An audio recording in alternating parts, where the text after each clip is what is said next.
வணக்கம். Welcome to TNPSC Sarkar.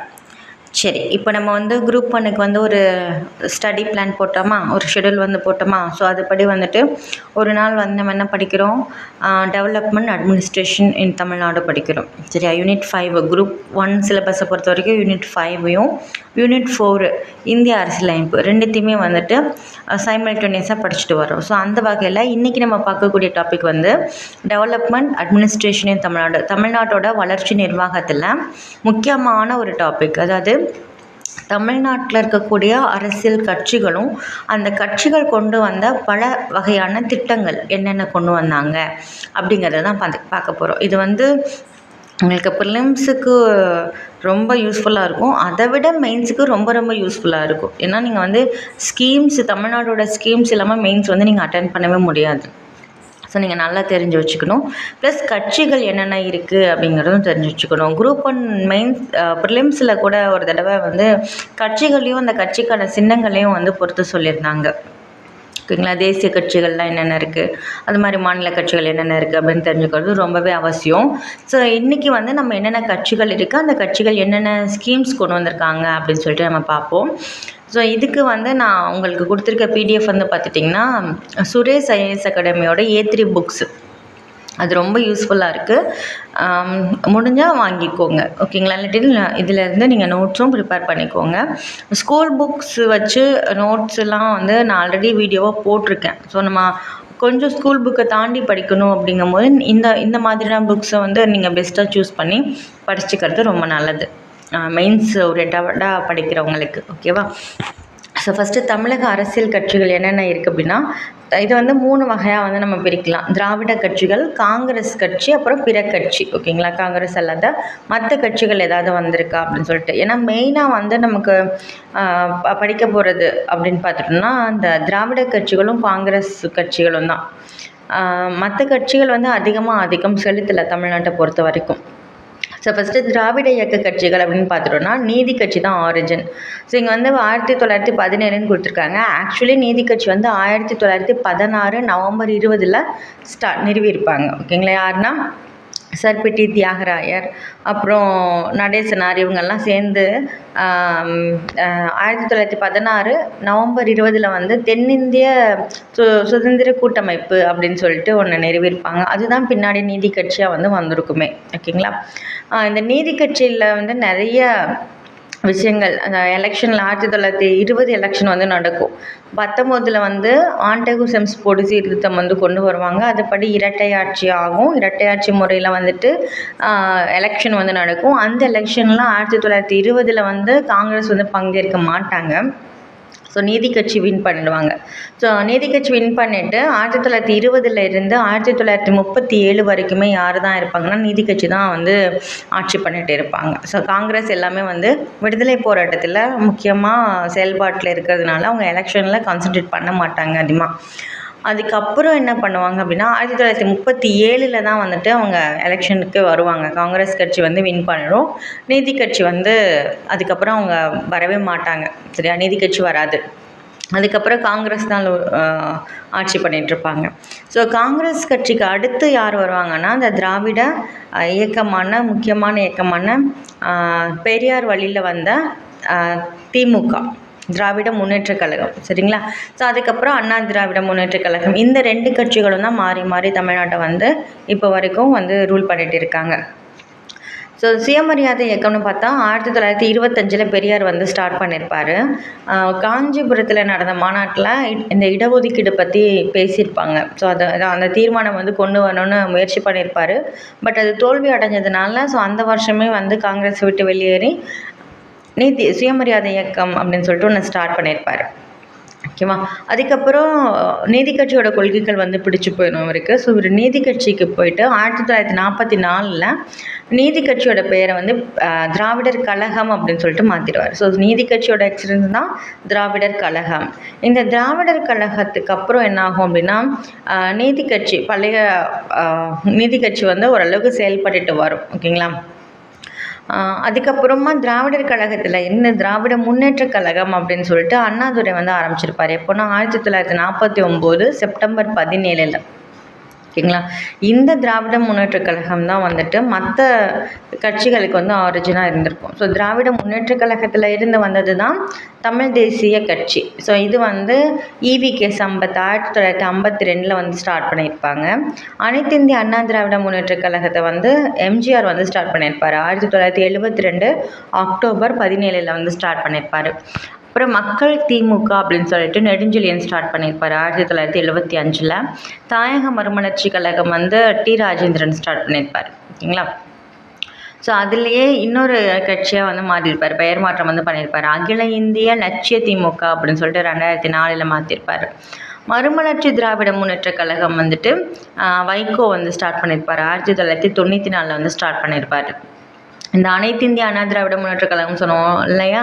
So இதில் இருந்து ஒரு 3 கிளை கட்சி மாதிரி ஸ்டார்ட் ஆகிருக்கும். என்னென்னா நமது கழகம் அப்படின்னு சொல்லிட்டு சோமசுந்தரமும், எம்ஜிஆர் அதிமுக அப்படின்னு சொல்லிட்டு திருநாவுக்கரசரும், அம்மா மக்கள் முன்னேற்ற கழகம் சொல்லிட்டு டிடிவி தினகரனும் வந்து ஸ்டார்ட் பண்ணியிருப்பாங்க.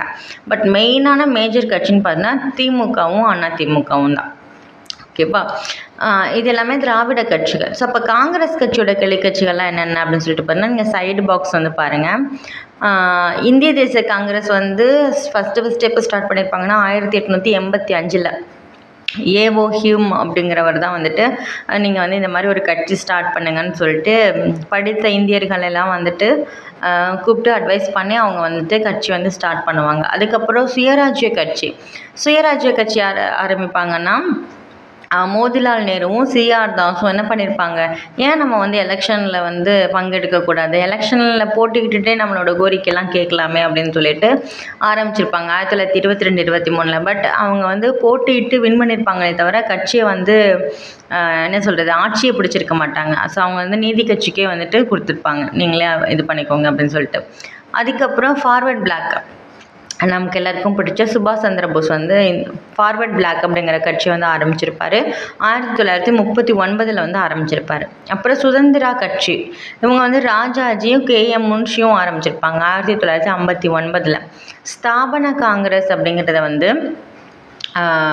1969, அதாவது காங்கிரஸ்லேருந்து கொஞ்சம் பிரிஞ்சு காமராஜரால் இது வந்து வழிநடத்தப்பட்டிருக்கோங்க ஸ்தாபன காங்கிரஸ் அப்படிங்கிறது. தமிழ்நாடு காமராஜர் காங்கிரஸை வந்து நெடுமாறன் வந்து ஸ்டார்ட் பண்ணியிருப்பார்.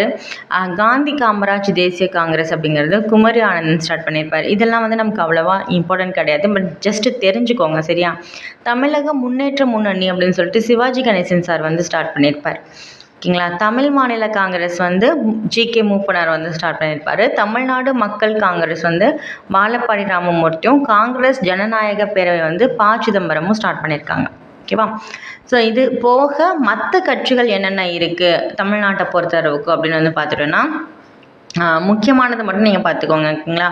தொடக்க கால கட்சிகளில் வந்து பார்த்துட்டோன்னா மாப்போ சிவஞானம் வந்து தமிழரசு கழகம்னு ஒன்று ஸ்டார்ட் பண்ணியிருப்பார். ஓகேவா. ஸோ மாப்போ சிவஞானம் வந்து பற்றி படிக்கிறப்போ நம்ம கொஞ்சம் டீட்டெயில்டாகவே படிப்போம். 1946 தமிழரசு கழகம் அப்படின்னு ஒன்று ஸ்டார்ட் பண்ணுறாரு.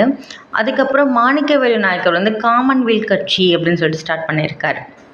எஸ்எஸ் ராமசாமி படையாட்சி வந்து தமிழ்நாடு உழைப்பாளர் கட்சியும் அப்படிங்கிறது ஸ்டார்ட் பண்ணியிருப்பார். இதில் ரொம்ப ரொம்ப முக்கியம்னா கிருபாலினி டி பிரகாசம் கிஷான் மஸ்தூர் பிரஜா கட்சி அப்படின்னு சொல்லிட்டு ஸ்டார்ட் பண்ணியிருப்பாங்க 1951. ஓகேங்களா. அதே மாதிரி செயல்படும் இப்போ வந்து தமிழ்நாட்டில் சில கட்சிகள் மட்டும்தான் செயல்பட்டுட்டு இருக்குது. அது என்னென்னு பார்த்துட்டோன்னா இந்திய யூனியன் முஸ்லீம் லீக், தமிழில் காயிதே மில்லத் வந்து ஸ்டார்ட் பண்ணியிருப்பாங்க. ஓகேவா. காயிதே மில்லத் ரொம்ப முக்கியம், ஏன்னா நமக்கு தமிழ் புக்கில் வந்து இவரை பற்றின ஒரு லெசனும் இருக்குது, அந்த சிலபஸ்லேயும் வந்து இவரை பற்றி கொடுத்துருப்பாங்க. ஸோ காயிதே மில்லத் வந்து ஆரம்பித்த கட்சின்னு பார்த்தா இந்திய யூனியன் முஸ்லீம் லீக், அதை ஞாபகம் வச்சுக்கோங்க.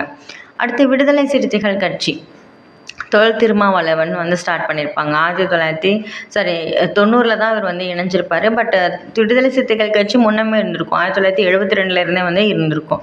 அப்புறம் பாட்டாளி மக்கள் கட்சி ராமதாஸ் அவர்கள் வந்து ஸ்டார்ட் பண்ணது. ஓகேங்களா.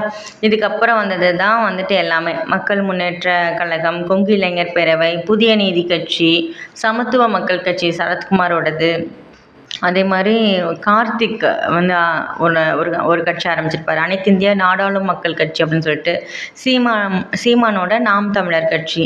இது எல்லாமே வந்துட்டு இப்போ செயல்பட்டுட்டு வர கட்சிகள் தான். ஓகேங்களா. ஸோ தேசிய அளவில் கட்சிகள் என்னென்ன கட்சிகள் இருக்குன்னா இது ரொம்ப ரொம்ப முக்கியம். ஏன்னா 2023 வரைக்கும் சரிங்களா, 2023 வரைக்கும் நம்ம நாட்டில் வந்து 6 தேசிய கட்சிகள் வந்து இருக்குது. அது என்னென்ன அப்படின்னு வந்து பார்த்துட்டோன்னா, இந்திய தேசிய காங்கிரஸ் 1885 ஸ்டார்ட் பண்ணாங்க. ஓகேவா, இதோட சின்னம் வந்து கை சின்னம். அடுத்து இந்திய மார்க்சிஸ்ட் கம்யூனிஸ்ட் கட்சி 1964. ஸோ கம்யூனிஸ்டோட முன்னோடி யார்? எம்என் ராய். அவர் தான் வந்து நமக்கு அரசியலமைப்பு கண்டிப்பாக வேணும் அப்படின்னு சொன்னவர். எப்போது? 1934 வந்துட்டு அவர் சொல்லியிருப்பார். ஓகேவா. ஸோ இதோட சின்னம் என்னென்னா அரிவாள், சுத்தியல், அப்புறம் நட்சத்திரம் வந்து இருக்கும். பாரதிய ஜனதா கட்சி இப்போ இருக்க பாஜக 1980 வந்து ஸ்டார்ட் பண்ணிட்டாங்க அந்த கட்சியை. வாஜ்பாய் தான் வந்து ஸ்டார்ட் பண்ணியிருப்பார். இதோட சின்னம் வந்து தாமரை. அடுத்து பகுஜன் சமாஜ் கட்சி வந்து 1984 ஸ்டார்ட் பண்ணியிருப்பாங்க. கான்சிராம் அப்படிங்கிறவர். இதோட சின்னம் வந்து யானை. அடுத்து ஆம் ஆத்மி கட்சி 2012 அரவிந்த் கெஜ்ரிவாலால் ஸ்டார்ட் பண்ணப்பட்டிருக்கும். துடைப்பம் இதோட சின்னம். தேசிய மக்கள் கட்சி 2013 PA சங்மா அப்படிங்கிறவர் ஆரம்பிச்சிருப்பார். இதோட சின்னம் வந்து புத்தகம். ஓகேங்களா. தமிழ்நாட்டில் என்னென்ன கட்சி அங்கீகரிக்கப்பட்ட மாநில கட்சியாக இருக்குன்னா திராவிட முன்னேற்ற கழகமும் அண்ணா திராவிட முன்னேற்ற கழகம், இந்த 2 தான். ஓகேங்களா. இதோட சின்னம் என்ன அப்படிங்கிறது நமக்கு தெரியும். பட் இது வந்து ஒரு கண்டிஷன். தேசிய கட்சியாக இருக்கணும்னா எப்படி இருக்கணும், என்னென்ன க்ரைட்டீரியா வந்து அதை சாட்டிஸ்ஃபை பண்ணியிருக்கணும் அப்படின்னு பார்த்துட்டோன்னா, ஒன்று மக்களவை தேர்தல்லையோ இல்லை 4 மாநிலங்களில் நடந்த சட்டமன்ற தேர்தல்லையோ அவங்க எவ்வளோ பர்சன்டேஜ் வந்து வாக்குகள் பெற்றுக்கணும், 6% வாக்குகள் வந்து வாங்கியிருக்கணும் இல்லையா. அப்புறம் வந்து 1 அல்லது 1க்கு மேற்பட்ட மாநிலங்களில், ஒன்று தமிழ்நாடு இல்லை அதை சுற்றி இருக்க மாநிலங்கள்னு எடுத்துக்கோங்களேன். இப்போ ஆந்திரா, கேரளா, கர்நாடகா, தமிழ்நாடு, இந்த 4 மாநிலங்களில் நடக்கக்கூடிய மக்களவை தொகுதிகளில் வந்து வெற்றி பெற்றுருக்கணும். அப்படி இல்லைன்னா மக்களவை தேர்தலில் குறைஞ்சபட்சம் 3 மாநிலங்களில் 2% ஓட்டாவது வாங்கியிருக்கணும் அப்படின்னு சொல்கிறாங்க. ஸோ இந்த கண்டிஷன்லாம் வந்து இருந்துச்சுன்னா தான் அது வந்து தேசிய கட்சியாகவே வந்து அங்கீகரிக்கப்படும். ஓகேவா. அடுத்து மாநில கட்சியாக அங்கீகரிக்கப்படணும்னா என்ன கண்டிஷன் அப்படின்னு பார்த்துட்டோம்னா, மாநில சட்டப்பேரவை தேர்தல் நடக்குது இல்லையா, அந்த தேர்தலில் வந்து அட்லீஸ்ட் 6% வாக்குகள் வந்து வாங்கியிருக்கணும். இல்லைன்னா 25 தொகுதிகளுக்கு ஒரு மக்களவை தொகுதி அல்லது சட்டப்பேரவை தேர்தலில் குறைஞ்சபட்சம் 2 தொகுதிகளில் வெற்றி பெற்றிருக்கணும். ஒன்று 6% வாக்கு வாங்கணும், அப்படிலாட்டி 2 தொகுதியிலாவது வெற்றி பெற்றிருக்கணும். மாநில சட்டமன்ற மொத்த தொகுதிகளில் 3% தொகுதிகளில் வெற்றி பெற்றிருக்கணும். ஓகேங்களா. ஸோ இதெல்லாம் வந்து இருந்துச்சுன்னா அது மாநில கட்சியாக அங்கீகரிக்கப்படும். இப்போ வந்து பார்த்துருவோம் தமிழக அரசியல் வரலாறு, என்னென்ன தமிழக கட்சிகள் இருக்குது, அவங்க என்ன திட்டங்கள் கொண்டு வந்தாங்க அப்படின்னு சொல்லிட்டு. இது வந்து நான் ஆல்ரெடி நீதி கட்சியை வந்து உங்களுக்கு டீட்டெயில்டாக நான் சொல்லியிருப்பேன். ஓகேவா. இதுக்கான பிடிஎஃப்பை வந்து உங்களுக்கு நான் குரூப்பில் ஷேர் பண்ணிட்டேன், டெலகிராம் குரூப்பில். நீங்கள் போய்ட்டு வீடியோ ஃபஸ்ட் லிசன் பண்ணுங்கள். எப்போவுமே ஒருத்தவங்க சொல்கிறத ஃபஸ்ட்டு அப்சர்வ் பண்ணுங்கள். அப்சர்வ் பண்ணிவிட்டு அதுக்கப்புறமா நீங்கள் புக் எடுத்து ரீட் பண்ணுங்கள். உங்களுக்கு ரொம்ப நல்ல மனசில் பார்த்தியும். சரியா. ஃபஸ்ட்டு வந்து தமிழக அரசியல் வரலாறோட பிள்ளையார் சொல்லி எங்கே போடப்பட்டிருக்கோம் அப்படின்னா நீதி கட்சியில் தான். ஸோ நீதி கட்சியோட ஆரம்பம் இது அந்த பிராமணர் அல்லாத இயக்கம் இல்லையா, பிராமணர் அல்லாதோர் இயக்கம் அப்படின்னு சொல்லிட்டு பிராமணர்கள் இல்லாமல் மற்ற திராவிடர்களுக்காக பணியாற்றணும் அப்படின்னு சொல்லிட்டு தென்னிந்திய சுதந்திர கூட்டமைப்பு அப்படின்னு சொல்லிட்டு ஒன்று ஆரம்பித்தாங்களே, நல உரிமை சங்கம் அப்படின்னு நம்ம சொல்லுவோம் இல்லையா, அதுதான் வந்துட்டு ஆரிஜின். அதுதான் வந்து நீதி கட்சியாக வந்து மாறி இருக்கும். ஓகேவா. ஃபஸ்ட்டு நீதி கட்சி 1916 யார் டாக்டர் TM நாயர், சத்பதி தியாகராயர், நடேசனார் இவங்கெல்லாம் சேர்ந்து தான் வந்து இந்த தென்னிந்திய விடுதலை கூட்டமைப்பை நிறுவுகிறாங்க. இதுக்கப்புறம் தான் இது வந்து 3 பத்திரிகை வந்து தன்னோட கொள்கைகளை வந்து பரப்பும். இந்த தெலுங்கில் வந்து ஆந்திர பிரகாசிகா, இங்கிலீஷில் வந்து ஜஸ்டிஸ். ஓகேவா. இந்த 3 பத்திரிக்கை வந்து நம்ம பார்த்துருப்போம். இந்த ஜஸ்டிஸ் அப்படிங்கிற நேமில் தான் வந்து நீதி கட்சி அப்படிங்கிற பேரே வந்து இதுக்கு வந்திருக்கும். ஓகேவா. ஸோ இவங்க எலெக்ஷனில் நிற்கிறாங்க. இப்போது 1920 வந்து நிற்கிறாங்க. அப்போலேருந்து 1937 வரைக்கும் இவங்க தான் வந்துட்டு ரூலிங் பார்ட்டி. ஃபஸ்ட்டு யார் சிஎம்னா சுப்பராயலு அப்படிங்கிறவர் தான் சிஎம்மாக இருப்பார். அதுக்கப்புறம் பனங்கல் ராசா வருவார், அப்புறம் சுப்பராயன் வருவார். இந்த மாதிரி மாறி வருவாங்க. ஓகேவா. ஸோ இவங்க வந்து என்னென்னலாம் பண்ணாங்க, நீதி கட்சியோட பங்களிப்பு என்ன அப்படின்னு வந்து பார்த்துட்டோன்னா, ஸோ இவங்க முக்கியமாக 2 அரசாணைகளை வந்து வெளியிட்டிருப்பாங்க. வகுப்பு வாரி பிரதிநிதித்துவ ஆணைன்னு பேர். ஸோ இவங்களோட பிள்ளையார் சொல்லி தான், அந்த இடஒதுக்கீடுக்கு பிள்ளையார் சொல்லி வந்து இவங்க தான் வந்து போட்டிருப்பாங்க. சரியா? அது மாதிரி பஞ்சம நிலத்தை வந்து ஒதுக்கீடு பண்ணி கொடுத்துருப்பாங்க. நிலமில்லாத விவசாயிகளுக்கு வந்து கொடுத்துருப்பாங்க. அதுக்கப்புறம் முக்கியமானது மதிய உணவு திட்டத்தை பரிசோதனை முறையில் கொண்டு வந்திருப்பாங்க 1920. ஓகேவா? பரிசோதனை முறையில் கொண்டு வந்திருப்பாங்க. அதுக்கப்புறம் மருத்துவ கல்வியில் நுழைவதற்கு பிராமணர் அல்லாத மாணவர்களுக்கு ஏற்பாடு வந்து பண்ணியிருப்பாங்க. டாக்டர் முத்துலட்சுமி ரெட்டி அவங்க வந்து 1926 சட்டமன்றத்துக்கு தேர்ந்தெடுக்கப்பட்ட முதல் பெண்மணி இந்தியாவிலேயே. சரியா? அப்போது நீதி கட்சி தான் ஃபஸ்ட்டு பெண்களுக்கான வாக்குரிமையை கொடுத்தாங்க. 1921 பெண்களுக்கான வாக்குரிமை அப்படிங்கிறத வந்து கொடுத்துருப்பாங்க. ஸோ இவங்க முத்துலட்சுமி ரெட்டி வந்து 1930 வந்து இந்த தேவதாசி ஒழிப்பு மசோதா வந்து கொண்டு வந்திருப்பாங்க. அது எப்போ சட்டமாக இருக்குன்னா 1947 வந்து சட்டமாக மாறி இருக்கும். ஓகேங்களா? கூட்டுறவு சங்கங்கள் வந்து கொண்டு வந்திருப்பாங்க. மிராசுதார் முறை, ஜமீன்தாரி முறை வந்து ஒழிக்கப்பட்டிருக்கும் 1923. ஸோ இவங்க வந்து எஜுகேஷனுக்குன்னு பார்த்துட்டோன்னா 1926 வந்து ஆந்திரா பல்கலைக்கழகமும் 1929 வந்துட்டு அண்ணாமலை பல்கலைக்கழகத்தையும் கொண்டு வந்திருப்பாங்க. நான் முன்னமே சொல்லியிருந்தேன் எதனால் நீதி கட்சி அப்படிங்கிறது வந்து வீழ்ச்சி அடைஞ்சிச்சு. ஏன்னா வந்து இவங்க வந்து ஆங்கில ஆட்சியை வந்து மதித்தாங்க. அதாவது எலெக்ஷனில் நின்று நம்ம அவங்கக்கிட்ட கோரிக்கை பண்ணால் அவங்க வந்து நமக்கு நல்லது பண்ணுவாங்க அப்படின்னு சொல்லிட்டு நம்பினாங்க. பட் காங்கிரஸ் வந்து அவங்கள முழுமையாக எதிர்த்திருப்பாங்க. ஓகேவா?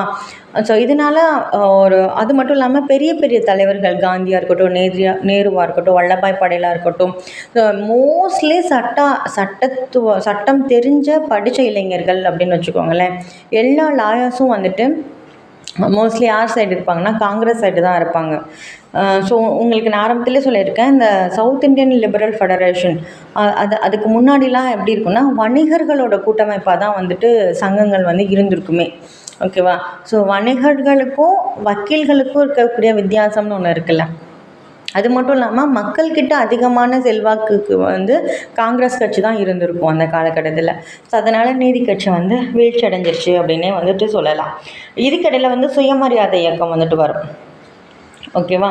உங்களுக்கு இப்போ பார்க்குறதுக்கு வந்து வீடியோவில் இருக்கக்கூடிய லெட்டர்ஸ் வந்து கொஞ்சம் பிளராக தெரியறதுக்கு வாய்ப்பு இருக்குது. ஏன்னா அது வந்து நான் ஸ்கேன் பண்ணி தான் வந்து போட்டிருக்கேன். ஓகேவா? பட் நான் சொல்கிற விஷயங்கள் எல்லாமே முக்கியமானது. ஓகேவா? நீங்கள் காதில் வாங்கிட்டு வந்து நோட் பண்ணிக்கோங்க. பிடிஎஃப் வந்து நான் உங்களுக்கு குரூப்பில் கொடுக்குறேன். ஸோ சுயமரியாதை இயக்கம் வந்து எதனால் வந்திருக்குன்னா 1925 காங்கிரஸ் மாநாடு நடக்கும் காஞ்சிபுரத்தில். அப்போது வந்து பெரியார் வந்து இன்சிஸ்ட் பண்ணியிருப்பார் இடஒதுக்கீடு வேணும் அப்படின்னு சொல்லிட்டு. ஸோ அதை வந்து பெருசாக கன்சிடர் பண்ணாதனால கோவப்பட்டு என்ன பண்ணுவார், அதே வருஷம் காங்கிரஸை விட்டு வெளியேறி சுயமரியாதை இயக்கம்னு ஒன்று ஸ்டார்ட் பண்ணியிருப்பார். ஓகேங்களா? முதல் சுயமரியாதை இயக்கத்தோட மாநாடு வந்து எங்கே நடக்குது அப்படின்னா செங்கல்பட்டில் 1929 நடக்குது. ஓகேவா? இது வந்து ரொம்ப முக்கியமான பாயிண்ட்டு. செங்கல்பட்டில் தான் வந்து ஃபஸ்ட்டு நடக்குது. ஸோ இதோட நோக்கம் அப்படின்னு வந்து பார்த்துட்டோன்னா ஜாதி மதம் மொழி இதெல்லாம் வந்துட்டு இருக்கக்கூடாது. ஓகேவா? இது எல்லாத்தையும் ஈக்குவலாக நினைக்கணும். அதே மாதிரி பெண்களுக்கு வந்து இம்பார்ட்டன்ஸ் வந்து கொடுத்துருப்பாரு பெரியார். ஸோ ஆணும் பெண்ணும் சமந்தான் அப்படிங்கிற மாதிரி சொல்லியிருப்பார். இதோட முக்கியமான கொள்கையோட பேசிக் என்னென்னா இனம் அப்படிங்கிறது தான். ஓகேங்களா? ஸோ சுயமரியாதையோட முக்கிய பேஸ் வந்து இனம் அப்படிங்கிறது தான். இதை தாண்டி பெரியார் என்னென்னலாம் பண்ணியிருப்பார் அப்படின்னா நிறைய விஷயங்கள் பண்ணியிருப்பார். ஸோ பெரியார் அண்ணான்னு சொல்லிட்டு நமக்கு தனியாக ஒரு டாப்பிக்கே இருக்குது சிலபஸில். அப்போம்போது பெரியாரை பற்றி நம்ம இன்னும் நல்லா டீட்டெயில்ஸாக பார்ப்போம். இப்போ அரசியல் கட்சி ரிலேட்டடாக மட்டும் நம்ம பார்க்கலாம். சரியா? அதுக்கப்புறம் அவர் என்ன பண்ணியிருப்பாருன்னா நீதி கட்சியோட பேரை வந்து 1944 திராவிடர் கழகம் அப்படின்னு சொல்லிட்டு மாற்றிருப்பார். இவர் வந்து ஒரு 4 பத்திரிகைகள் வந்து நடத்தியிருப்பார். குடியரசு, புரட்சி, விடுதலை, ரிவோல்ட் அப்படிங்கிற ஒரு பத்திரிகையும் இருக்கும். ஓகேங்களா? ஸோ குடியரசு அப்படிங்கிற பத்திரிகை வந்து அவர் காங்கிரஸில் இருக்கும் போதே வந்து ஸ்டார்ட் பண்ணியிருப்பார். பட் இங்கே இதுக்கப்புறம் வந்து பார்த்திங்கன்னா சுயமரியாதை இயக்கம் ஆரம்பித்ததுக்கப்புறமா அதோட அதிகாரப்பூர்வ செய்தித்தாளாக வந்து குடியரசை வந்து சொல்லியிருப்பார். அடுத்து இப்போது இதில் கட்சியில் வந்ததுக்கப்புறம் நீதி கட்சியில் ஜாயின் பண்ணதுக்கப்புறம் அவர் என்னென்ன கொண்டு வந்தார் அப்படின்னா 14 அம்ச சோசியலிச அறிக்கையை வந்து வெளியிடுறாரு. அப்போவுமே வந்துட்டு குடும்ப கட்டுப்பாடு திட்டம் இருக்கணும். ஸோ குடும்ப கட்டுப்பாடு வந்து அவசியம் அப்படிங்கிற மாதிரி வந்து பேசியிருப்பார். நமக்கு எல்லாத்துக்குமே தெரியும் தமிழில் எழுத்து சீர்திருத்தம் வந்து பண்ணியிருப்பார். எழுத்து சீர்திருத்தம் அப்படிங்கிறது வந்து இவரோட பத்திரிகையிலேயே வந்து ஏன்னா பத்திரிகையில் வந்து அச்சு தானே. ஸோ அந்த அச்சடிக்கிறதுக்கு வந்து சிரமம் இருக்குது. அந்த அதோட வடிவங்களில் வந்து சிரமம் இருக்குது அப்படின்னு சொல்லிட்டு அதை எளிமைப்படுத்துகிற விதமாக எழுத்து சீர்திருத்தம் அப்படிங்கிறத வந்து பண்ணியிருப்பார். ஓகேவா? அதுக்கப்புறம் பெரியார் பட்டம் எப்போ கொடுக்குறாங்க அவருக்கு, ஈவி ராமசாமிக்கு? நவம்பர் 13, 1938 சென்னையில் வந்து பெண்கள் மாநாடு நடக்கும். அந்த பெண்கள் மாநாட்டுக்கு தலைமை வந்து நீலாம்பிகை அம்மையார் வந்து இருந்திருப்பாங்க. ஸோ நீலாம்பிகை அம்மையார், அப்புறம் தர்மாம்பாள், இவங்க இந்த பெண்கள் எல்லாம் சேர்ந்து தான் அவருக்கு வந்து பெரியார் அப்படிங்கிற பட்டமே வந்து கொடுப்பாங்க. ஓகேங்களா? ஸோ 44 திராவிடர் கழகம் அப்படிங்கிறத ஸ்டார்ட் பண்ணுறாரு. இதுக்கு இடையில 1937 என்ன ஆகும், காங்கிரஸ் கட்சி வின் பண்ணி தமிழ்நாட்டில் காங்கிரஸ் வந்து பொறுப்பு வகிக்க ஆரம்பிச்சிடும். சரியா? ஸோ அப்போ அவங்க என்னென்னலாம் கொண்டு வராங்க அப்படின்னு சொல்லிட்டு பார்க்கலாம். ராஜாஜி தான் காங்கிரஸ் கட்சியோட வண்டி போகுது, அந்த சவுண்டு டிஸ்டர்ப் ஆயிடுச்சு. 1937 காங்கிரஸ் கட்சி சார்பாக தமிழ்நாட்டோட முதலமைச்சரானவர் யார் அப்படின்னா ராஜாஜி. ஸோ ராஜாஜி இவங்க என்னெல்லாம் பண்ணுறாங்க அப்படின்னு பார்ப்போம். ஃபஸ்ட்டு இவர் வந்து மது விலக்குக்கு வந்து தடை விதிக்கிறார், ஜமீன்தாரி முறையை ஒழிக்கிறார். ஓகேங்களா? அதுக்கப்புறம் இவர் பண்ண மேஜர் மிஸ்டேக்குன்னு பார்த்தோன்னா இந்தி மொழியை கட்டாயமாக பள்ளியில் அறிமுகப்படுத்துகிறார். இது வந்து ஒரு எதிர்ப்பாக வந்து மாறிடுது. ஓகேங்களா? ஸோ 1937 இருந்தே வந்து பார்த்துட்டோன்னா இந்திய எதிர்ப்பு போராட்டம் அப்படிங்கிறது ஸ்டார்ட் ஆகிடுது. முக்கியமாக இருக்கிறவங்க யாருன்னா மறைமலை அடிகள். ஏன்னா அவங்க என்ன பண்ணுவாங்க, அவர் தான் தனித்தமிழ் இயக்கத்தை வந்து கொண்டு வந்தார். ஸோ தூய தமிழில் தான் வந்து நம்ம பேசணும், எழுதணும், எல்லாமே பண்ணணும் அப்படின்னு சொன்னவர் வந்து மறைமலை அடிகள். ஸோ இவர் வந்து இந்தியா வந்து நீங்கள் கட்டாயமாக திணிக்கக்கூடாது அப்படின்னு சொல்லிட்டு மறைமலை அடிகளாக இருக்கட்டும், அவரோட மகளான நீலாம்பிகை அம்மையார் இருக்கட்டும், மற்ற தமிழ் உணர்ச்சி கொண்ட மற்ற அறிஞர்களும் வந்து இந்த கொள்கையை வந்து எதிர்க்கிறாங்க. ஓகேங்களா? ஸோ 1937 ஒரு போராட்டமே வந்து நடக்குது. ஓகேவா? அதுக்கப்புறம் வந்துட்டு 1937 ஜூலை 14 வந்து ராஜாஜி என்ன பண்ணுறாரு அப்படின்னா பதவி ஏற்கிறாரு. விற்பனை வரியை வந்து அறிமுகப்படுத்துகிறார் இவர். ஓகேங்களா? விற்பனை வரி அப்படிங்கிறது அப்போ அறிமுகப்படுத்தப்பட்டதுன்னா 1937. இப்போ நீங்கள் வந்து எக்கனாமிக்ஸில் ஜிஎஸ்டி பற்றி ஒரு கொஷின் வருது மெயின்ஸில் அப்படின்னா இந்த வந்து எழுதி விற்பனை வரி அறிமுகம் செய்யப்படுறது வந்து 1937 ராஜாஜி பீரியட்லன்னு சொல்லிட்டு ஒரு பாக்ஸ் போட்டிங்கன்னு வச்சுக்கோங்களேன். இந்த பிள்ளை நல்லா படிச்சிருக்கு அப்படின்னு சொல்லிட்டு உங்களுக்கு மார்க் வரும். ஸோ இந்த மாதிரி ரிலேட் பண்ணி எழுதுங்க மெயின்ஸ் எழுதும் போது. சரிங்களா? அடுத்து 2வது உலகப் போரில் வந்து இந்தியா வந்து பங்கெடுக்கும்னு சொல்லிட்டு பிரிட்டிஷ் வந்து அறிவிச்சிருக்கோம். ஸோ இதனால் என்ன பண்ணுறாரு, எங்களை கேட்காம நீங்கள் அறிவிச்சிட்டிங்க அப்படின்னு சொல்லிட்டு ராஜாஜி வந்து பதவி வந்து விலகிடுவார். ஓகேங்களா?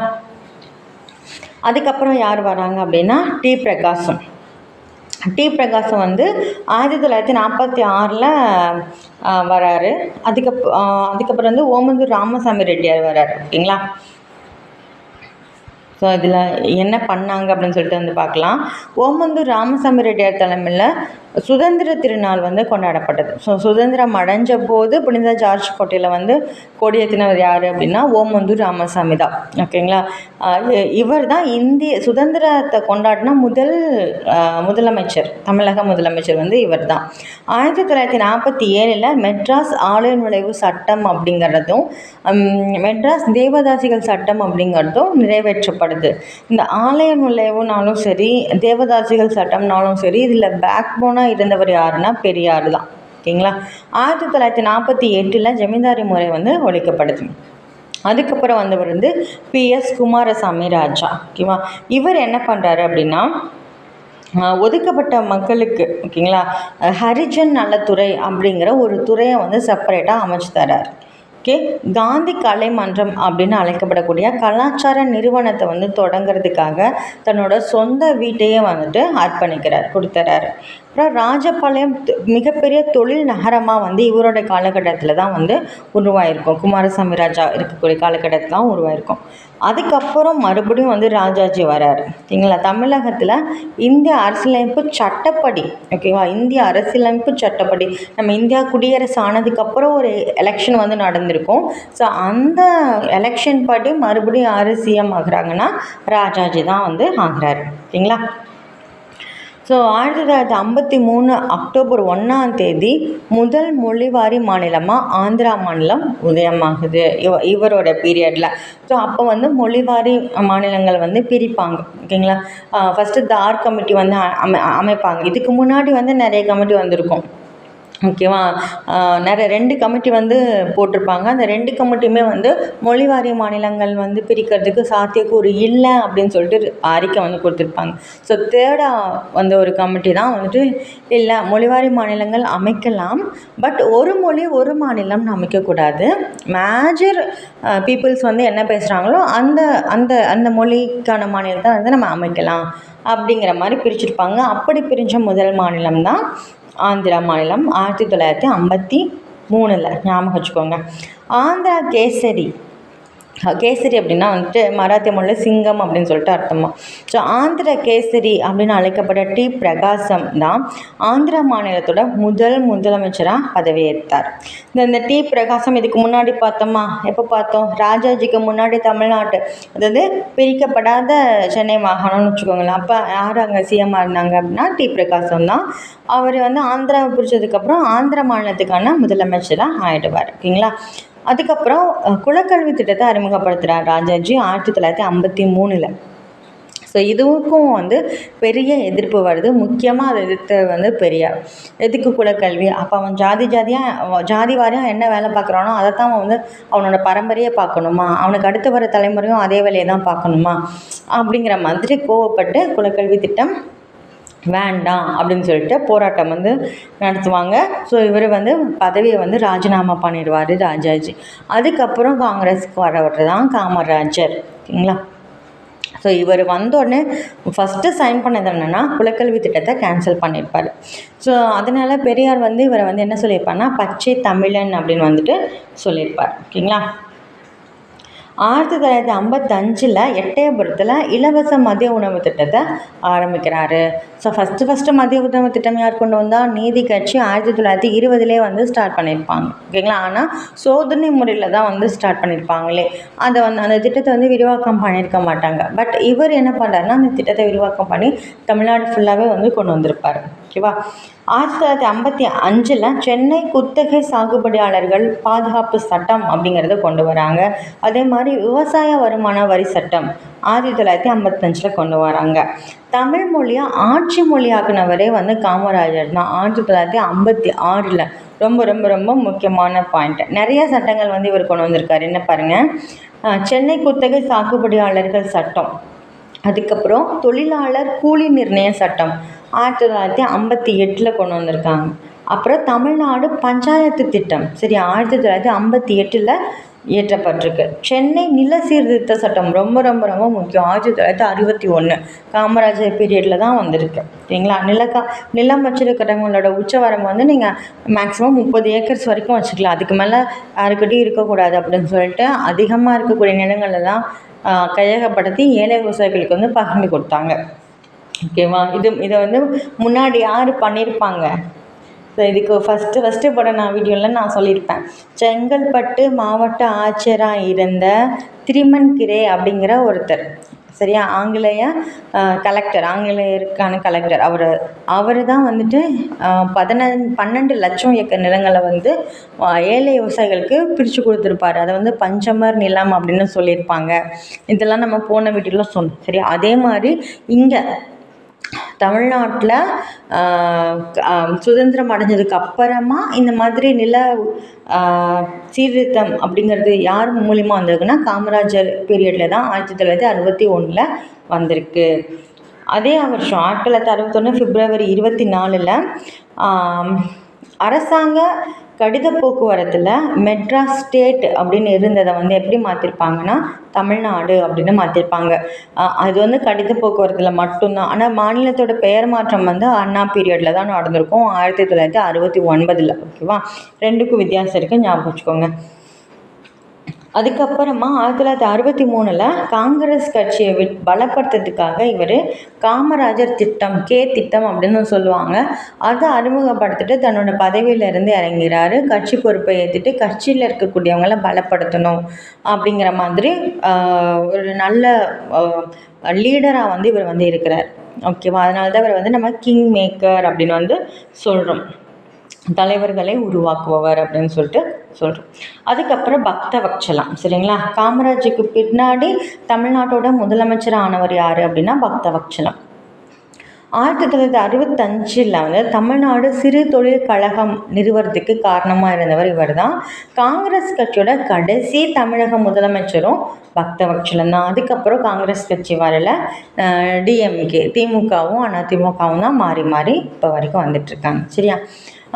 இந்தி எதிர்ப்பு போராட்டம் இவரோட காலகட்டத்தில் வந்து பார்த்தோம்னா ஃபுல்லாக தமிழ்நாடு ஃபுல்லாகவே வந்துட்டு பரவியிருக்கும். ஓகே, அடுத்து திமுக ஆட்சியில் என்னென்ன பண்ணாங்க அப்படின்னு சொல்லிட்டு வந்து பார்க்கலாம். பெரியாருக்கும் அண்ணாதுரைக்கும் இடையில தோன்றிய ஒரு கருத்து வேறுபாடு, சின்ன கருத்து வேறுபாடு வந்து ஸ்டார்ட் ஆகிருக்கும். எதனால் அப்படின்னா பெரியார் வந்து மேரேஜ் பண்ணிக்கிட்டதுனால. சரியா? அது வந்து ஒரு வேறு ரீசன், இது வேறு ரீசன். அதையும் இதையும் நம்ம மிங்கிள் பண்ண வேண்டாம். கட்சி ரீதியாக சில விஷயங்கள் வேண்டாம் அப்படின்னு அண்ணா சொல்லியிருப்பார், பெரியார் அதை கேட்க மாட்டார். ஸோ அண்ணா வந்து விட்டு வெளியில் வராரு. ஓகேவா? ஸோ திராவிடர் கழகத்தில் இருந்து வெளியே வந்து திராவிட முன்னேற்ற கழகம் அப்படின்னு சொல்லிட்டு மாற்றுறாரு. 1949 செப்டம்பர் 17 அன்னைக்கு திராவிட முன்னேற்ற கழகம் அப்படிங்கிற இயக்கத்தை வந்து உருவாக்குறார். ஸோ இவர் வந்து சிஎம் ஆனதுக்கப்புறம் என்னென்ன பண்ணுறாரு அப்படின்னு பார்க்கலாம். 1957 திமுக வந்து தேர்தலில் நுழையிறதுக்கு முடிவு பண்ணுறாங்க. ஆனால் எப்போ வந்து வர்றாங்க அப்படின்னு வந்து பார்த்துட்டோன்னா 1967 தான் வந்துட்டு வெற்றி பெறுறாங்க திமுக. ஸோ அப்போது அண்ணாதுரை வந்து கொஞ்ச காலம் தான் வந்து இருந்திருப்பார். 67 69 2 வருஷம் தான் வந்துட்டு சிஎம் இருந்திருப்பார். ஸோ அதில் என்னென்ன பண்ணுறாரு அப்படின்னா அனைத்து ஏழைகளுக்கும் வீட்டு வசதி ஏற்படுத்தி தர்றாரு. படியரிசி திட்டங்கிறத இவர் தான் வந்து ஸ்டார்ட் பண்ணியிருப்பார். சரியா? உணவு பாதுகாப்புக்கு முன்னோடியாக இருந்திருக்காரு அப்படின்னு நம்ம சொல்லலாம். குடிசை மாற்று வாரியம் வந்து அமைச்சு கொடுத்துருக்காரு. படியரிசி திட்டம் அப்படிங்கிறது ₹1 ஒரு படி அரிசி தருவாங்க ரேஷன் கடையில். சரியா? ஸோ இதை படுத்தின நகரம் வந்து பார்த்திங்கன்னா சென்னையிலையும் கோயம்புத்தூர்லேயும் தான். இவரோட ஆட்சியில் தான் ஜனவரி 14 1969 சென்னை மாநிலம் இருந்தது தமிழ்நாடு அப்படின்னு பெயர் மாற்றம் வந்து செஞ்சுருப்பாங்க. ஓகேவா? அதுக்கப்புறம் 1968 ஜனவரி 23 தமிழக அரசோட மொழிக் கொள்கை, ரெண்டு கொள்கை தான், இருமொழி கொள்கை அப்படிங்கிறத அறிமுகப்படுத்துகிறாரு. 1968 ஜனவரி 3 2வது உலகத்தமிழ் மாநாடு வந்து சென்னையில் நடந்திருக்கும். ஓகேவா?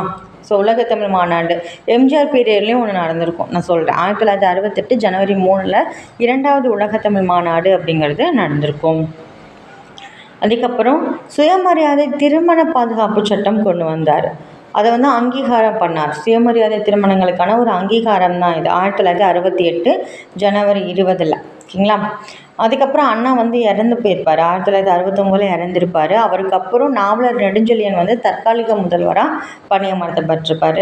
அதுக்கப்புறம் வந்தவர் தான் கருணாநிதி. ஸோ கருணாநிதி வந்து பார்த்துட்டோம்னா அண்ணா இறந்ததுக்கப்புறம் பிப்ரவரி 10 வந்து தமிழக அரசோட முதலமைச்சராக பதவியேற்றுக்கிறாரு.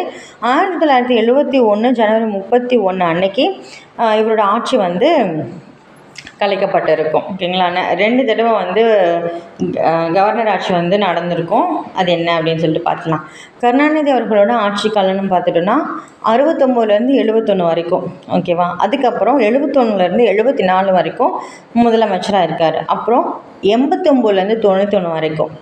ஓகேவா? எப்போனா எம்ஜிஆர் வந்து 89 இறந்துருவார். ஓகேவா? 72 அண்ணா திராவிட முன்னேற்ற கழகம் ஸ்டார்ட் பண்ணுவார். அதுக்கப்புறம் தொடர்ந்து வந்து எம்ஜிஆர் தான் வந்து சிஎம்மாக இருப்பார். 89 அவர் இறந்ததுக்கப்புறம் மறுபடியும் கலைஞர் வந்து சிஎம் ஆகிடுவார். அதுக்கப்புறம் 1996 2001 2006 2011. ஸோ 5 தடவை வந்து இவர் வந்து முதலமைச்சராக இருந்திருக்கார். ஓகேங்களா? ஸோ இவர் என்னென்னலாம் பண்ணியிருக்காருன்னு பார்த்தோன்னா தமிழ் வளர்ச்சிக்காக தனியாக ஒரு அமைச்சகம் வந்து ஏற்படுத்தினார். தமிழ் தாய் வாழ்த்து பாடலில் வந்து நம்மளோட மாநில பாடலாக வந்து ஏற்றுக்கிட்டாங்க. சரிங்களா? தமிழ் தாய் வாழ்த்து பாடலாக அவங்க மனோன்மணியம் எழுதின நீராறும் கடலோடுத்த பாடலை வந்து அங்கீகாரம் பண்ணார்.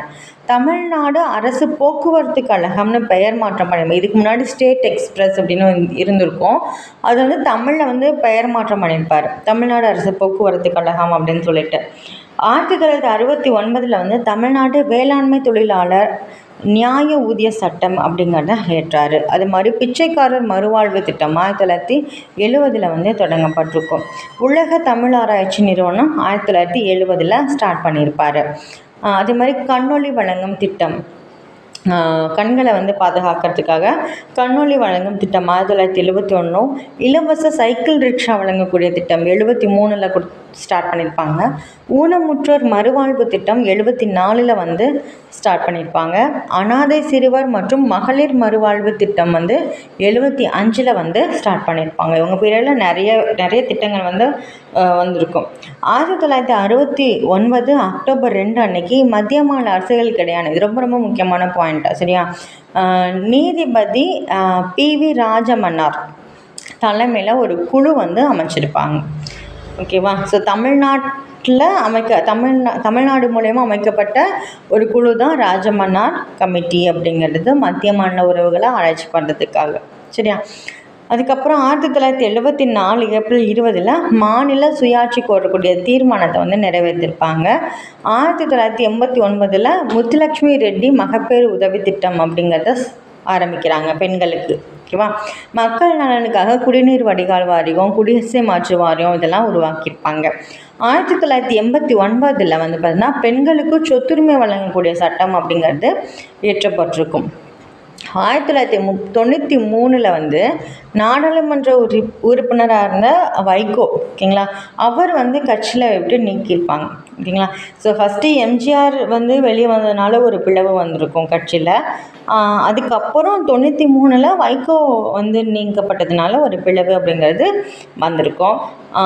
அதுக்கப்புறம் 1996 வந்து மெட்ராஸ் அப்படிங்கிறத வந்து சென்னை அப்படின்னு பெயர் மாற்றம் பண்ணியிருப்பாங்க.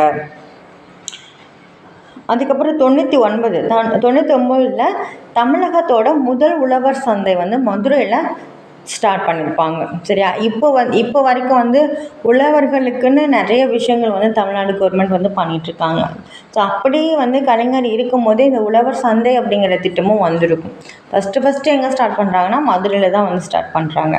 அதே மாதிரி கன்னியாகுமரியில் வந்து திருவள்ளுவரோட சிலை 2000 ஜனவரி 1 அன்றைக்கி திறந்து வச்சுருப்பாங்க. ஓகேங்களா.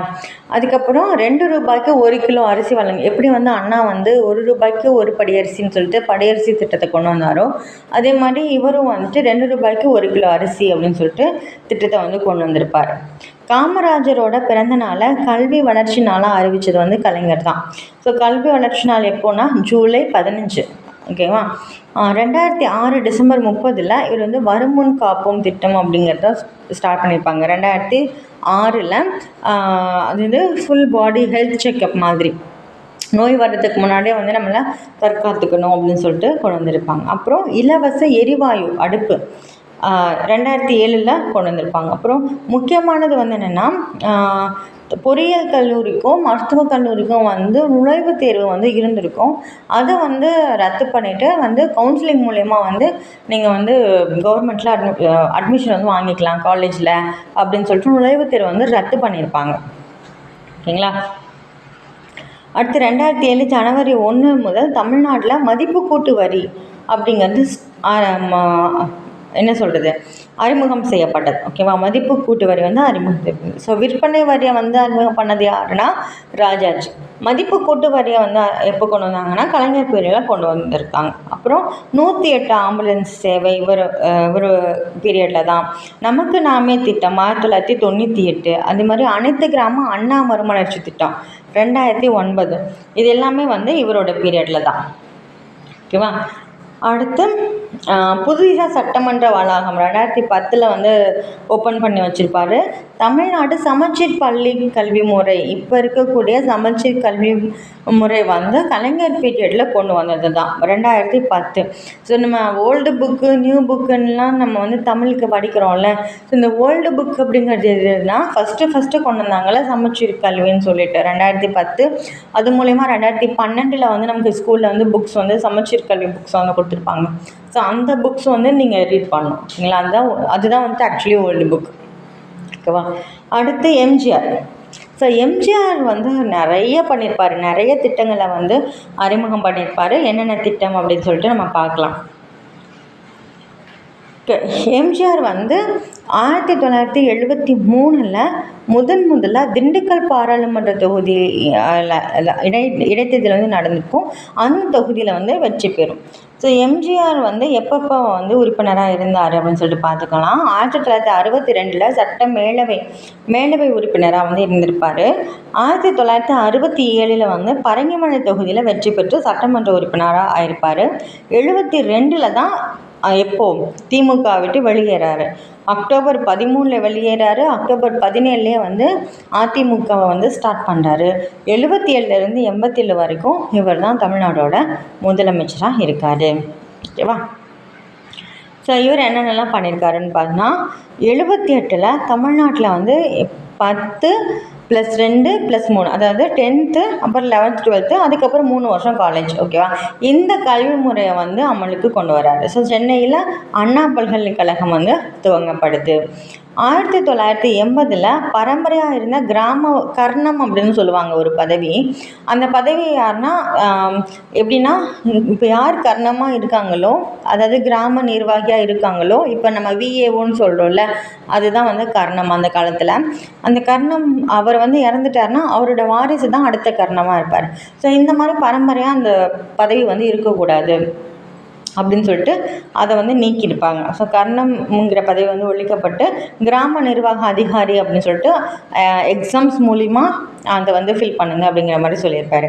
1980 இவரோட ஆட்சி வந்து கலைக்கப்பட்டிருக்கும்.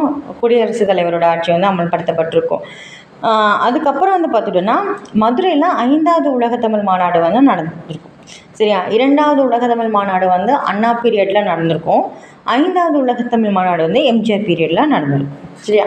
1981 செப்டம்பர் 15 தஞ்சை தமிழ் பல்கலைக்கழகம் வந்து ஏற்படுத்தியிருப்பார்.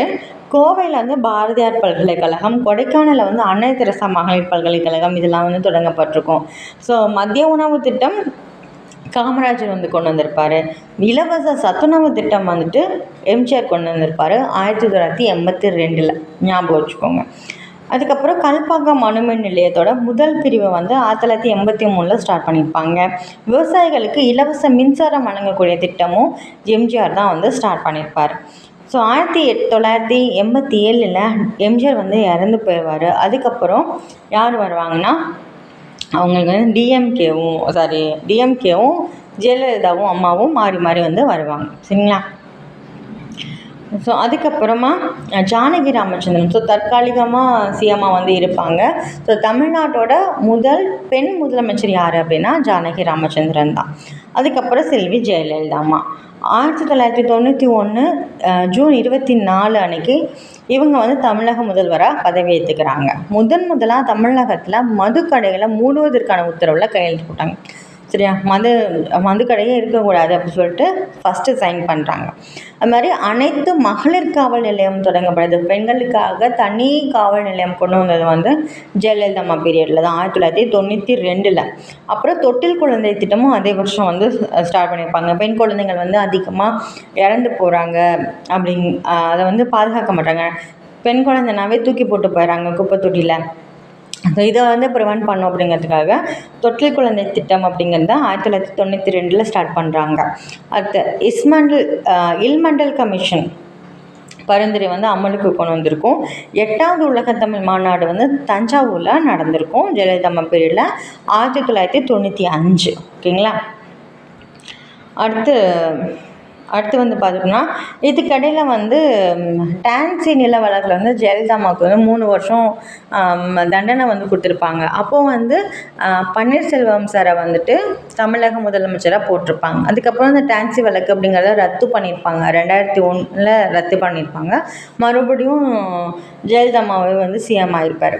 அவர் 2002 வந்துட்டு பார்த்தீங்கன்னா கோயில்களில் அன்னதான திட்டம் அறிமுகம் பண்ணியிருப்பாங்க. 2002 வந்து அனைவருக்கும் கல்வி திட்டம் சர்வ சிக்ஷா அபியான் அப்படின்னு சொல்லுவோம் இல்லையா? அதுக்கப்புறம் சமக்ர சிக்ஷா அபியான் ஆகிடுச்சு.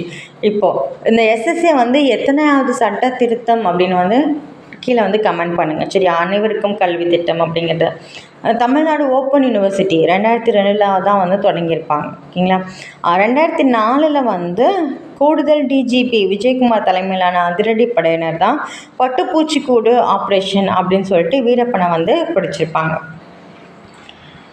இதுக்கிடையில் அதுக்கப்புறம் ஜெயலலிதா அம்மா இருந்ததுக்கப்புறம் எடப்பாடி பழனிசாமி வந்து வருவார். இவர் வந்து முத்துலட்சுமி ரெட்டியோட மகப்பேறு உதவி திட்டத்துக்கு வந்து 12,000 கவர்மெண்ட் வந்து கொடுத்துட்ருப்பாங்க. அது வந்து 18,000 அப்படின்னு சொல்லிட்டு வந்து மாற்றுவார்.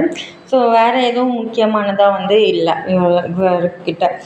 என்ன ஒன்றே ஒன்று அப்படின்னு வந்து பார்த்துட்டோன்னா, மருத்துவ படிப்பில் அரசு பள்ளி மாணவர்களுக்கு இந்த 7.5% இடஒதுக்கீடு வந்து 2020 வந்து கொண்டு வந்திருப்பாங்க. ஓகேங்களா? ஸோ இதுக்குன்னு ஒரு கமிட்டியும் இருக்கும். நீதிபதி கலையரசன் கமிட்டி, கலையரசு குழு அப்படின்னு சொல்லிட்டு ஒன்று போட்டிருப்பாங்க. பட் அந்த கமிட்டி வந்து என்ன ரெக்கமெண்ட் பண்ணுவாங்கன்னா 10% இடஒதுக்கீடு வந்து கொடுக்கலாம் அரசு பள்ளி மாணவர்களுக்குன்னு சொல்லியிருப்பாங்க. பட் தமிழ்நாடு கவர்மெண்ட் வந்து 7.5% தான் வந்து நமக்கு கொடுக்குறாங்க. அதுக்கப்புறம் ஸ்டாலின் வந்து 2009 தமிழ்நாட்டோட முதல் துணை முதலமைச்சராக ஆவார். 2021 தேர்தலில் வந்து மதசார்பற்ற முற்போக்கு கூட்டணியோடு போட்டுட்டு 8வது முதலமைச்சராக, தமிழ்நாட்டோட 8வது முதலமைச்சராக பொறுப்பேற்கிறார். அதுக்கப்புறம் இவர் கொண்டு வந்த திட்டங்கள் கொஞ்சம் இம்பார்ட்டண்ட். ஏன்னா இவரோட பீரியடில் எக்ஸாம்ஸ் நடக்கிறதுனால ரீசண்டாக வந்த திட்டங்களை பற்றி கொஸ்டின்ஸ் வந்து நிறைய கேட்கலாம். ஓகேவா? இவர் 2019 நமக்கு கொரோனா பீரியட் வந்து ஸ்டார்ட் ஆகிடுச்சா. ஸோ கொரோனா நிவாரண நிதி வந்து கொடுத்தாங்க. ஆவின் பாலை வந்து விலை குறைச்சாங்க. மகளிருக்கு வந்து நகர பேருந்துகளில் கட்டணமில்லா இலவச பயணம் திட்டம், அதாவது விடியல் பயணம் திட்டம் அப்படிங்கிறத கொண்டு வந்திருப்பாங்க. 100 நாட்களுக்குள் மனுக்கள் வந்து தீர்வு காண்பதற்காக ஒரு புதிய துறை கொண்டு வந்தாங்க, முதல்வரின் முகவரி அப்படின்னு சொல்லிட்டு ஒரு ஸ்கீம். ஓகேங்களா? அப்புறம் இந்த மாதிரி எல்லாத்தையும் ரிலேட் பண்ணுற மாதிரி ஸ்கீம் இருக்கும். முதல்வரின் முகவரியாக இருந்தாலும் சரி. அப்புறம் வந்து உங்கள் ஊரில் உங்கள் தொகுதியிலலாம் ஸ்கீம் வந்து கொண்டு வந்திருப்பாங்க. இதை பற்றி கொஞ்சம் நீங்கள் டீட்டெயில்ஸாக வந்து நீங்கள் பார்த்து வச்சுக்கணும். சரியா? பெண்கள் மேம்பாடுன்னு எடுத்துன்னா பெண்களுக்கான இலவச பேருந்து 2022 கொண்டு வந்திருப்பாங்க. உயர்கல்வி பயிலும் மாணவர்களுக்காக என்ன கொண்டு வந்திருப்பாங்க, மாதந்தோறும் 1000 ரூபாய் நிதி உதவி கொடுக்குறாங்களா. ஸோ இதுதான் வந்துட்டு புதுமை பெண் திட்டம். ஓகேங்களா? அடுத்து கல்வி மற்றும் வேலைவாய்ப்புக்கெல்லாம் என்னென்ன ஸ்கீம்ஸ் வந்திருக்கு அப்படின்னு பார்த்தீங்கன்னா, பேராசிரியர் அன்பழகன் திட்டம் 2021. சரிங்களா? இல்லம் தேடி கல்வி 2021. இல்லம் தேடி கல்விலாம் கொரோனா பீரியடில் ரொம்பவே வந்து யூஸ்ஃபுல்லாக இருந்துச்சு. ஓகேங்களா? எண்ணும் எழுத்தும் திட்டம் 2022. இது வந்து 3ஆவதுலேருந்து 5th படிக்கிறவங்களுக்கு எண்ணும் எழுத்தும், அதாவது எண்ணல் அறிவு எழுத்தல் அறிவை வந்து அவங்களுக்கு கரெக்டாக கொடுக்கணும் அப்படிங்கிறதுக்காக ஸ்கூல் ஸ்டூடெண்ட்ஸ்க்கு கொரோனா பீரியடில் ரொம்ப கல்வியில் பின்தங்கி போயிடுவாங்க இல்லையா. ஸோ அதனால் எண்ணறிவு எழுத்தறிவு ரெண்டுத்தையும் வந்து குழந்தைங்களுக்கு கொடுக்கணும் அப்படின்னு சொல்லிட்டு இந்த திட்டம் வந்து கொண்டு வந்திருப்பாங்க 2022. அப்புறம் புதுமை பெண் திட்டம் நம்ம ஆல்ரெடி பார்த்தோம். மாதம் வந்து உயர்கல்வி படிப்பில் சேர்றவங்களுக்கு வந்து 1000 ரூபாய் கொடுக்குற திட்டம். காலை உணவு திட்டம் 2021 தான். ஸோ இது வந்து 2 விதமாக நம்ம எடுத்துக்கலாம். ஒன்று வந்து காலையில் குழந்தைங்க வந்து சாப்பிடாம ஸ்கூலுக்கு வந்துடுறாங்க. ஸோ அவங்களுக்கு ஊட்டச்சத்து கொடுக்குற விதத்தில் இந்த திட்டம் கொண்டு வந்திருக்காங்கன்னு சொல்லலாம். ப்ளஸ் வேலைக்கு போகிற பெண்களுக்கு சப்போர்ட் பண்ணுறதுக்காக, அவங்க அவசரமாக வேலைக்கு போகிறாங்க, அவங்களோட குழந்தைய வந்து பார்க்க முடியல, அதனால தமிழ்நாடு கவர்மெண்ட் வந்து இந்த ஸ்கீம் கொண்டு வராங்க. ஸோ இதை வந்து 2 டைப்பாகவும் நம்ம எடுத்துக்க முடியும். அதுக்கப்புறம் நான் முதல்வன் திட்டம்ங்கிறது ஒரு முக்கியமான திறன் மேம்பாட்டு வளர்ச்சி திட்டம். ஸோ இது மூலயமா படித்த இளைஞர்களுக்கு வந்து திறன் மேம்பாடு கொடுத்து அவங்களுக்கு வந்து வேலைவாய்ப்பை வந்து ஏற்படுத்தி தரதுக்கான திட்டம் தான். அது சிற்பி திட்டம் 2022. அப்புறம் மனம் திட்டம். மனம் திட்டம்லாம் வந்துட்டு பார்த்துட்டோன்னா காவலர்களோட மன அழுத்தத்தை வந்து குறைக்கணும் அப்படிங்கிறதுக்காக கொண்டு வரக்கூடிய திட்டம். வானவில் மன்றம், இதுவும் 2022. இது வந்து சின்ன குழந்தைங்கள்லாம் இருக்காங்கள்ல, அவங்களுக்கான எக்ஸ்ட்ரா ஆக்டிவிட்டீஸ் எல்லாம் கொடுக்கறது வானவில் மன்றம். அப்புறம் நம்ம ஸ்கூல் திட்டம், தகைசால் பள்ளிகள் மற்றும் மாதிரி பள்ளிகள் திட்டம், மகிழ் கணித திட்டம். ஸோ மேக்ஸில் வந்து குழந்தைங்களை இம்ப்ரூவ் பண்ணணும் அப்படிங்கிறதுக்காக மணற்கேணி செயலி திட்டம். மணற்கேணி செயலிங்கிறது வந்து நம்ம டிவியோ இல்லை ஆண்ட்ராய்டு ஃபோன்லேயோ இன்ஸ்டால் பண்ணிவிட்டு அந்த ஆப்பில் வந்து படிக்கிறதுக்கான எல்லா புக்ஸும் வீடியோஸ் எல்லாமே வந்து இருக்கும். நம்ம அதை பார்த்தே படிச்சுக்கலாம். அதுதான் வந்து மணற்கேணி செயலி. அப்புறம் மருத்துவம் அப்படின்னு சொல்லிட்டு பார்த்துட்டோன்னா மக்களை தேடி மருத்துவம். இது வந்து தொற்றா நோய்களுக்கு வந்து வீடு தேடி வந்து டேப்லெட்ஸு இதெல்லாம் வந்து கொடுக்கறது, ப்ரெஷர் செக் பண்ணுறது, சுகர் செக் பண்ணுறது எல்லாமே நடக்கும் மக்களை தேடி மருத்துவத்தில். அப்புறம் இன்னுயிர் காப்போம் திட்டமும் நம்மை தேடி 48. நம்மை காக்கும் 48 நினைக்கிறேன். ஆமாம், இது ரெண்டுமே இன்டர்லிங்க். ஏதாவது ஒரு ஆக்சிடெண்ட் ஆச்சு அப்படின்னா ஒரு 48 மணி நேரத்துக்குள்ளே அவங்க வந்து அட்மிஷன் பண்ணி அவங்களுக்கான செலவுகளை வந்து ஏற்றுக்கிறது 2 லட்ச ரூபா வரைக்கும். சரியா? அனைத்து குடும்பங்களுக்கும் 4000 கொரோனா நிவாரண நிதி வந்து கொடுத்தாங்க. ஓகேவா? அடுத்து குடிநீர் மற்றும் உள்கட்டமைப்பு அப்படின்னு பார்க்கும்போது சிங்கார சென்னை 2.0 அப்படிங்கிறத கொண்டு வந்திருக்காங்க. கலைஞர் ஒருங்கிணைந்த நகர்ப்புற மேம்பாட்டு திட்டமும் கொண்டு வந்திருக்காங்க. விவசாயிகளுக்கு அப்படின்னு வந்து பார்த்துட்டோம்னா 1 லட்சம் விவசாயிகளுக்கு வந்து இலவச மின்சாரம் வந்து கொடுத்துருக்காங்க. கடன் தள்ளுபடி பண்ணியிருக்காங்க 4800 கோடி ரூபாயில் துறை ரீதியான கடன் தள்ளுபடி அப்படிங்கிறத பண்ணியிருக்காங்க. அடுத்து சமூக நீதியை பொறுத்த வரைக்கும் வந்து பார்த்துட்டோம்னா சமூக நீதி நாள் யார் பெரியாரோட பிறந்த நாளான செப்டம்பர் 17 வந்து சமூக நீதி நாளாக வந்து அறிவிச்சிருக்காங்க. சமத்துவ நாள் அப்படிங்கிறது வந்து அம்பேத்கரோட பிறந்த நாள் ஏப்ரல் 14. அதை வந்து சமத்துவ நாள். இதெல்லாமே கொஷின் ஏரியா தான், ரீசெண்டாக நடந்திருக்கு இல்லையா? ஸோ இதெல்லாமே வந்து கொஷின் ஏரியா சமத்துவ நாள் அப்படிங்கிறது. அப்புறம் எஸ்சி மக்களுக்கான மாநில ஆணையம் அப்படிங்கிறத உருவாக்கியிருக்காங்க. இந்து கோவில்கள் வந்து அனைவரும் அர்ச்சகர் ஆகலாம் அப்படிங்கிற திட்டம் கொண்டு வந்திருக்காங்க. அப்புறம் 44வது சர்வதேச சதுரங்க ஒலிம்பியாட் 2022 நடத்தப்பட்டுச்சு. ஓகேவா? ஸோ விளையாட்டுக்கும் வந்து முக்கியத்துவம் வந்து கொடுத்துருப்பாங்க. அதுக்கப்புறம் சுற்றுச்சூழல் அப்படின்னு வந்து பார்த்தோன்னா மீண்டும் மஞ்சப்பை திட்டம். ஸோ பாலித்தீன் கவர்களை வந்து ஒழிக்கணும், அதை வந்து யூஸ் பண்ணக்கூடாது அப்படின்ட்டு. அப்புறம் பசுமையை அதிகரிப்பதற்கான நிறைய விஷயங்கள் வந்து பண்ணியிருப்பாங்க. தமிழ்நாடு பசுமை இயக்கம் ரொம்ப ரொம்ப ரொம்ப முக்கியமான ஒன்று. ஓகேவா? அண்ணா உயிரியல் பூங்கா வனலூரில் வந்து ஸ்டார்ட் பண்ணி வச்சாங்க. இதோட நோக்கம் என்னென்னா இப்போது வந்து 28% நம்ம மாநிலத்தில் வந்து காடுகளோட அடர்த்தி இருக்குன்னா 33% அதை உயர்த்தணும். ஏன்னா காடுகள்னு எது சொல்கிறோன்னா 33% வந்து வரைக்கும் வந்து அடர்ந்த மரங்கள் வந்து இருந்தால் தான் அதை வந்து நம்ம என்ன சொல்கிறது ஒரு பசுமையான காடுகள் இடத்துலேயே வந்து நம்ம சேர்ப்போம். அப்படிங்கும்போது நம்ம தமிழ்நாட்டை பொறுத்த வரைக்கும் காடுகள் வந்து கொஞ்சம் கம்மியாக தான் இருக்குது. ஓகேங்களா? அப்புறம் தொழிலகங்கள் அப்படின்னு சொல்லிட்டு பார்த்தோம்னா புதுமையான தொழில்களை வந்து ஈர்ப்பதற்கு வந்து 70,000 கோடி இங்கே ஒதுக்கியிருக்காங்க. சர்வதேச ஃபர்னிச்சர் பூங்கா, ஓகேவா? மரச்சாமான்கள் பூங்கா, அதான் ஃபர்னிச்சர், இது வந்து தூத்துக்குடியில் வந்து நிறுவப்பட்டிருக்கு. அதுக்கப்புறமா கோவில் சொத்துக்கள் வந்து மீட்கப்பட்டிருக்கு அப்படின்னு சொல்கிறாங்க. சரியா? ஜெருசலேம் புனித யாத்திரை செல்பவங்களுக்கு வந்து மானியம் வந்து கொடுக்குறாங்க 60,000 ரூபாயாக வந்து கொடுக்குறாங்க. மாற்றுத்திறனாளி அருங்காட்சியகம், ஸோ அனைத்தும் சாத்தியம் அப்படிங்கிற பெயரில் 1 கோடி மதிப்பீட்டில் அதை அமைக்கப்பட்டிருக்கு. அடுத்து ரீசெண்டாக போன வருஷம் கொண்டு வந்த திட்டங்கள்லாம் என்ன அப்படின்னு பார்த்தோன்னா நீங்கள் நலமா திட்டம். ஸோ இதுவும் வந்து மார்ச் மாதம் 2024 ஸ்டார்ட் பண்ணியிருக்காங்க. இதோட நோக்கம் என்னென்னா அரசு திட்ட பயன்கள் எல்லாமே வந்து மக்கள் போய் சேருதா, ஸோ அதோட ஃபீட்பேக் என்ன, ஸோ நான் உங்களுக்கு திட்டம் கொடுக்குறேன், அந்த திட்டம் உங்களுக்கு வந்துடுச்சா, அப்படி வந்தால் நீங்கள் பயன்படுறீங்களா, அந்த பயன் வந்து எப்படி இருந்தது அப்படின்னு ஒரு நம்ம கேட்குறது தான். ஸோ கவர்மெண்ட் கொண்டு வந்த ஸ்கீம் வந்து கரெக்டாக போய் ரீச் ஆச்சா அப்படின்னு சொல்கிறது தான் வந்துட்டு நீங்கள் நலமா திட்டம். சரிங்களா? நம்ம கால் சென்டர் மாதிரி ஆரம்பித்து ஃபோன் பண்ணி மக்கள்கிட்ட ஃபீட்பேக் வாங்குறது. அடுத்து தாயுமானவர் திட்டம். ஸோ இது வந்து பார்த்துட்டோன்னா வறுமை ஒழிப்பு திட்டத்தில் ஒரு முக்கிய பங்கு வகிக்குது அப்படின்னு சொல்லலாம்.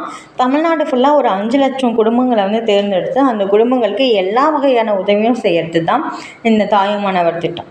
அப்புறம் தமிழ் புதவன் திட்டம், எப்படி வந்து பெண்களுக்கு வந்து உயர்கல்வி படிப்பில் மாதந்தோறும் 1000 ரூபாய் கொடுக்குறோம் புதுமை பெண் திட்டம் மூலிமா, அதே மாதிரி அரசு பள்ளி மாணவர்களை ஊக்குவிக்கக்கூடிய வகையில் அவங்களுக்கு உதவித்தொகை கொடுத்து அவங்களோட உயர்கல்விக்கு சப்போர்ட் பண்ணுற திட்டம் தான் தமிழ் புதவன் திட்டம். அடுத்து கலைஞரோட கனவு இல்லம் திட்டம். ஸோ இதோட நோக்கம் என்ன அப்படின்னா 2030க்குள்ளே குடிசைகள் இல்லாத தமிழ்நாட்டை வந்து கொண்டு வரணும் அப்படின்னு சொல்லிட்டு. ஸோ இப்போ இந்த ரீசெண்டாக பட்ஜெட்டில் கூட இதுக்கு வந்து அமௌண்ட் வந்து ஒதுக்கியிருக்காங்க. ஓகேங்களா? ஸோ இதுக்கப்புறம் தமிழகத்தில் அரசியல் வளர்ச்சி நிகழ்வுகளை பற்றி கொடுத்துருக்காங்க. என்னென்னா இப்போ இது வரைக்கும் நம்ம பார்த்தல அதை வந்து ஒரு ஜஸ்ட் ரிவிஷன் மாதிரி, ஒரு சின்ன ரிவிஷன் மாதிரி. 1914 திராவிடர் கழகம் தோற்றம். இந்த திராவிடர் கழகம் யார் அப்படின்னா மேலே போயிடணும், நம்ம ஃபஸ்ட்டு படித்தோம்ல அங்கே போயிடணும், அயோத்திதாச பண்டிதர் படித்தோம் இல்லையா, அங்கே போயிடணும். சரியா? அயோத்திதாச பண்டிதர் திராவிடர் கழகத்தை வந்து ஃபஸ்ட்டு ஸ்டார்ட் பண்ணுவாங்க. சரியா? அதுக்கப்புறமா 1916 தென்னிந்திய விடுதலை கூட்டமைப்புன்னு ஒன்று உருவாகும். அது 17 வந்து நீதி கட்சி ஆகும். அதுக்கப்புறம் 19 மாண்டேக் சீர்திருத்தம் வந்துட்டு வரும். வந்ததுக்கப்புறம் என்ன நடக்கும்? எலெக்ஷன் நடக்கும். சரியா? அதில் வந்து நீதி கட்சி வின் பண்ணிடுவாங்க. இதுக்கடையில் பெரியார் வந்து 1925 சுயமரியாதை இயக்கத்தை ஸ்டார்ட் பண்ணுவார். 37 வந்து ராஜாஜி தலைமையில் அமைச்சரவை வந்து உருவாக்கம் செய்யப்படும். 37 அதே வருஷம் இந்தி மொழி கட்டாயப்படுத்தப்பட்டதுனால இந்திய எதிர்ப்பு போராட்டம் அப்படிங்கிறது நடக்கும். 1944 சேலம் மாநாட்டில் நீதி கட்சியோட பெயரை வந்து என்ன மாற்றிடுவார், திராவிடர் கழகம்னு பெயர் மாற்றம் வந்து செஞ்சிருவார். 46 சென்னை மாகாணத்தில் என்ன நடக்கும்னா தற்காலிக காங்கிரஸ் வந்து அமைச்சிருவாங்க டி பிரகாசம் தலையில். அதுக்கப்புறம் வந்து 47 ஓபி ராமசாமி வந்து முதலமைச்சர் ஆயிடுவார். ராமசாமிக்கு அப்புறம் குமாரசாமி ராஜா ஆவார். அதுக்கப்புறம் திராவிட முன்னேற்ற கழகம் 49 ஸ்டார்ட் பண்ணுவாங்க. சரியா, யார், அண்ணா வந்துட்டு ஸ்டார்ட் பண்ணுவார் திராவிட முன்னேற்ற கழகம் அப்படின்னு சொல்லிட்டு 49 வந்து ஸ்டார்ட் பண்ணிடுவார். அப்புறம் குடியரசு ஆனதுக்கப்புறமா முதல் சட்ட ரீதியான பொது தேர்தல் வந்து 52 வந்து நடக்கும். ஓகேவா. 56 வந்து மாநில மறுசீரமைப்பு சட்டம் வந்து கொண்டு வருவாங்க. 65 மறுபடியும் இந்திய எதிர்ப்பு போராட்டம் அப்படிங்கிறது நடக்கும். 67 CN அண்ணாதுரையோட தலைமையின் கீழே திமுக அரசாங்கம் வந்து அமைச்சிருவாங்க. திமுக வந்ததுக்கப்புறமா 1969 மெட்ராஸ் மாநிலம் என்னவாகும், தமிழ்நாடு அப்படின்னு பெயர் மாற்றம் செய்யப்படும். 69 அண்ணா வந்து இறந்து போயிடுவார். அதுக்கப்புறம் கலைஞர் வந்துட்டு முதலமைச்சர் ஆயிடுவார். 72 வந்து எம்ஜிஆர் வந்து ஏடிஎம்கே வந்து நிறுவிடுவார். அனைத்து இந்திய அண்ணா திராவிட முன்னேற்ற கழகத்தை நிறுவிடுவார். 1974 வந்து மாநில தன்னாட்சி தீர்மானம் சட்டப்பேரவையில் நிறைவேற்றப்படும். 1980 எம்ஜிஆரோட ஆட்சி கலைக்கப்பட்டு குடியரசுத் தலைவர் ஆட்சி வந்து வந்துடும். 87 வந்து எம்ஜிஆர் வந்து காலமாயிடுவார். அதுக்கப்புறம் இடைக்காலத்தில் வந்து அவங்களோட ஜானகி அம்மையார் வந்து இருப்பாங்க. அதுக்கப்புறம் ஜெயலலிதா அம்மா வந்துட்டு 1991 சிஎம் ஆயிடுவாங்க. 2006 வந்து ஏடிஎம்கே வந்து தோல்வி அடைஞ்சு டிஎம்கே ஆட்சி வந்துடும். ஓகேங்களா. 2009 வந்து முக ஸ்டாலின் தலைமையில் முதல் துணை முதலமைச்சராக ஆவார் அவர். 2010 புதிய சட்டமன்ற வளாகம் வந்து திறப்பாங்க. 2011 வந்து செல்வி ஜெயலலிதா அம்மா 4வது முறையாக முதல்வராக பதவி நியமனம் பண்ணுவாங்க. 2016 ஜெயலலிதா அம்மா வந்து இறந்து போயிடுவாங்க. அதுக்கப்புறம் 2017 எடப்பாடி வருவார். அதுக்கப்புறம் 2018 கருணாநிதி காலமாயிடுவார். 2021 வந்து முக ஸ்டாலின் வந்து தமிழகத்தோட முதலமைச்சராக ஆகிடுவார். ஓகேங்களா. ஸோ இப்போ வரைக்கும் அவர் தான் வந்துட்டு இருக்கார். ஓகேவா. ஸோ இதெல்லாம் வந்துட்டு தொடக்க கால அரசியல் இயக்கங்கள், இந்தியாவில் வந்து அரசியல் இயக்கங்கள். ஜஸ்ட் இது என்னென்னா என்ன அப்படின்னு பார்த்துக்கோங்க. ஓகேவா. யார் உருவாக்குனாங்க அப்படிங்கிறத விட அந்த கட்சி வந்து எந்த வருஷம் வந்துச்சு அப்படிங்கிறத வந்து ஞாபகம் வச்சுக்கோங்க. பங்கபாரா பிரகாசிகா சபை 1936. ஸோ தமிழ்நாட்டை பொறுத்த வரைக்கும் என்னென்ன முக்கியம் அப்படிங்கிறத வந்து பார்த்துக்கோங்க.